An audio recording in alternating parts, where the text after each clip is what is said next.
जय मां आशापुरारी, जय श्री गणेश। साल 2023 में शारदीय नवरात्रि प्रारंभ होगी 15 अक्टूबर रविवार से और समाप्त होगी 23 अक्टूबर सोमवार को। कलश स्थापना का शुभ मुहूर्त रहेगा 15 अक्टूबर रविवार को सुबह 6:28 से दोपहर 12:35 तक का रहेगा।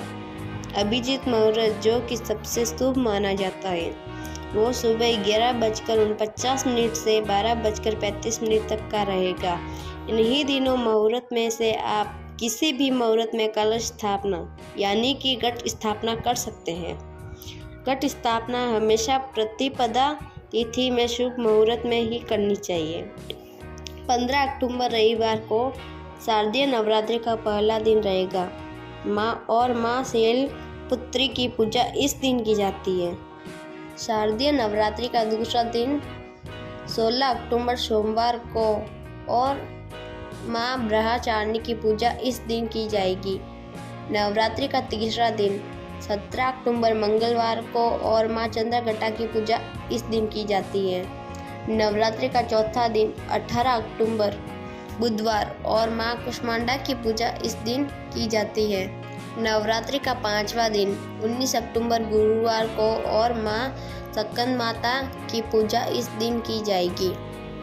छठवां नवरात्रि का दिन 20 अक्टूबर शुक्रवार को और माँ कात्यायनी की पूजा इस दिन की जाती है।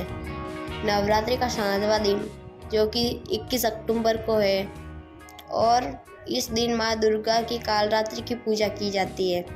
नवरात्रि का आठवां दिन 22 अक्टूबर रविवार और इस दिन माँ महागौरी की पूजा की जाएगी। नवरात्रि का 9वां दिन 23 अक्टूबर सोमवार को और इस दिन माँ सिद्धिदात्री की पूजा की जाती है।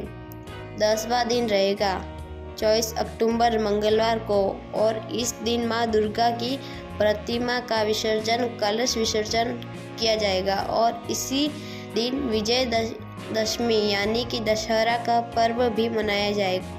वैसे तो माँ दुर्गा की शेर की सवारी होती है, लेकिन नवरात्रि में माँ धरती पर आती है तो उनकी सवारी बदल जाती है।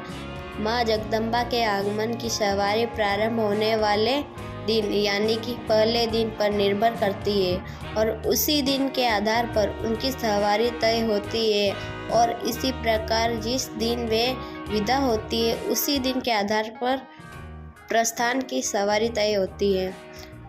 इस बार नवरात्रि की शुरुआत रविवार को हो रही है, इसलिए माता का वाहन हाथी है। हाथी पर सवार होकर जब माता आती है उस दिन अधिक वर्षा होती है और अच्छी खेती होती है। अगर शनिवार और मंगलवार को रात्रि नवरात्रि का व्रत का समापन होता है तो माता रानी मुर्गे पर सवार होकर आती है और ऐसा होने से दुख और कष्ट में बढ़ सकता है।